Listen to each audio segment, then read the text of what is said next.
Well, hello from Emerald Hill Skies. I'd like to welcome you tonight to this quick little live stream. What we're doing is we're coming to an end of the objects we can observe on our Herschel 400 list. You'll remember we've got a RASA 11 out there, a Roe Ackermann-Schmidt astrograph, and it's a pretty good sky actually, except you can see quite a bit of light pollution in that lower horizon, and that's exactly where we are. This object, NGC 1964, is just 7 degrees above that horizon, and so it's a pretty ugly picture. And I don't know, we'll try to tease whatever we can out of it here. We've just got 100 seconds viewing it, but the object is right here, and what this is NGC 1964. It's a galaxy in Lepus. But I'll tell you what's going on. The fact that this is setting, and it's very close to that sort of right down in there in that horizon, almost hitting those trees, so to speak. And the little yellowish area that you see here are the beginnings of the trees. We're just peering with the scope through the trees. Let me get a new, yeah, we're at 6.8 degrees now. But that's the object. I just want to point something out, that we are at the end of the season that we could observe this object. I'm going to go ahead and, in my mind, I'm going to count it.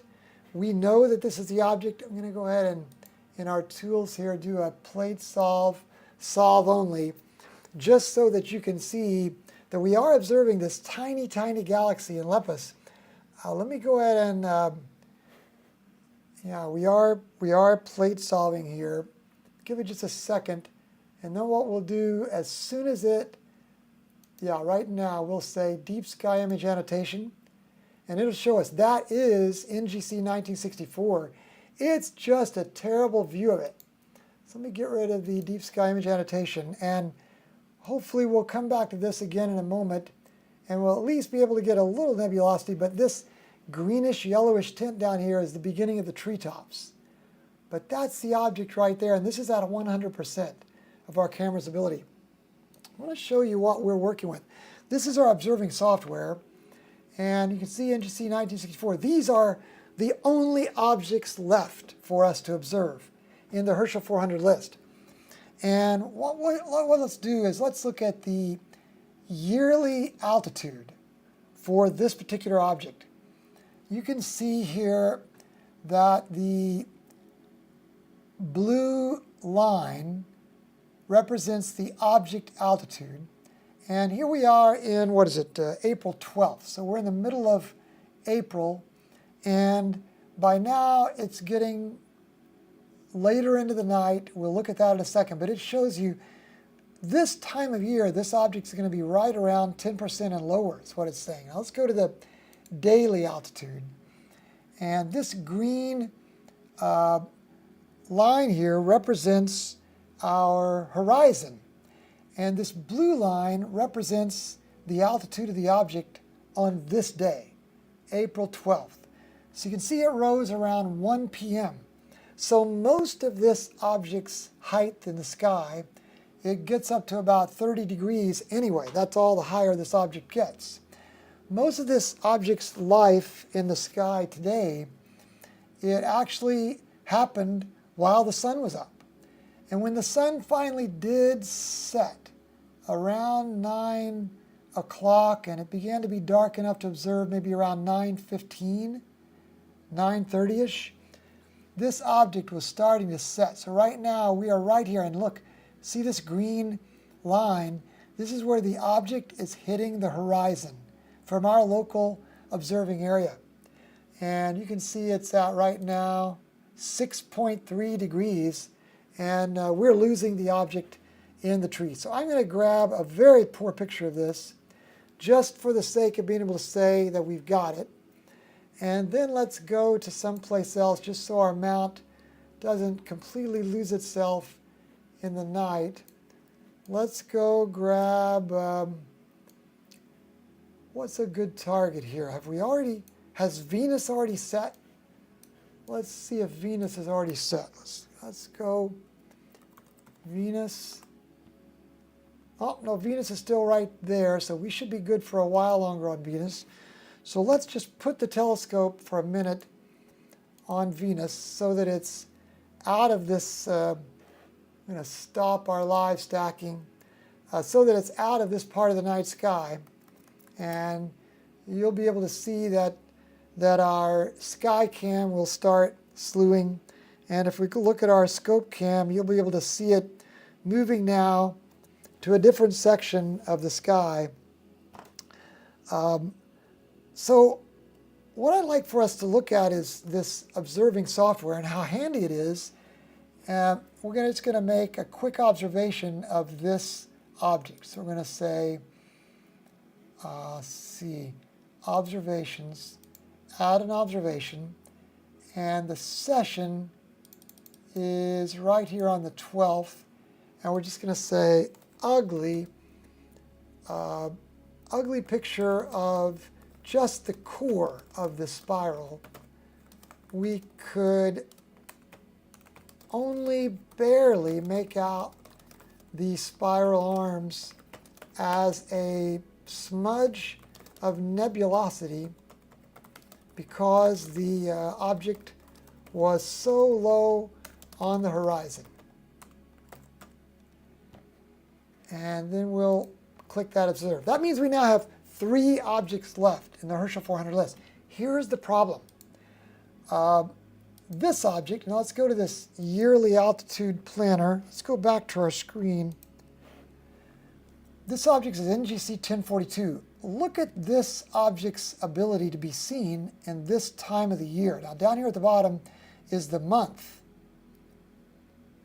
So here's April. So this object sets around April the 4th at 0 degrees, and basically, you know, by the time April comes, let's look at the daily altitude. Look at this. This object sets at 8:30, and it gets dark around 8:45 or 9. This object, NGC 613, it rises at 10 a.m. and sets at 6 p.m.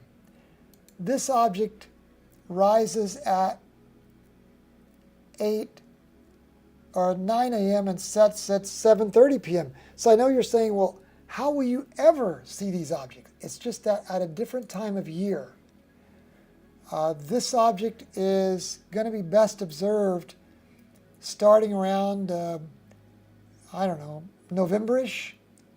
This one will be finding its peak, and it just peaks at 20 degrees in November, December. Again, this object is a November, December object. So that's why this planning software is so helpful. It lets us see what time of the year that you can see these objects. However, I want to say, when I was observing in November, I was using the altitude as my way of finding the best view. Well, there were so many objects. I mean, literally 150 objects in November, December. There were so many objects that always had a higher altitude. So I was always picking off the higher altitude objects each night I was observing. We would usually cover, I don't know, 15 or 20 objects per night using electronically-assisted astronomy. 15 or 20 objects, and that was just the highest objects of those nights. So November passed, and we didn't get to these lower altitude objects. So from now on, I will use this column here called the best altitude, because what I've noticed now that I'm into this springtime observing is that the best altitude has a way of seeking out, Phyllis, the smart programmer, has a way of seeking out the objects that are setting, and with the best altitude is basically saying, you better get these before it's too late. So from now on, I'll always use the best column. What's the best object I could observe next? Instead of what I was doing in November, December, I was using the altitude column, thinking it was best to observe the objects that were higher in the sky. Now that makes sense from an astrophotography perspective, but if you're trying to capture a list of objects like this, the Herschel 400 or the Messier catalog or whatever you're doing, now I've learned my lesson, it's got to be the best. Well, that's all we'll do for this stream. We're going to come back in around 10 minutes, and we'll be doing a different stream the Caldwell list. But for now, it just means that in this series of Herschel 400 objects, we're not going to pick up now on this series again until November. So this list of objects will now set idle all the way until November. And around November, December, we'll pick a night and we'll do the final observing session for the Herschel 400. And in this case, it will be the 25th, I think it is, the 25th video in this series, and we'll finish it in that one night because we'll only have 3 objects. So it'll be a short video that night in November, December. Until then, we're out of luck because the sun is always on the side facing these objects until November, December. So we'll come back tonight, though, and pick up some more on the Caldwell list and the other catalogs we're working on. Until then, just 10 minutes from now, we'll see you soon. Take care. Good night.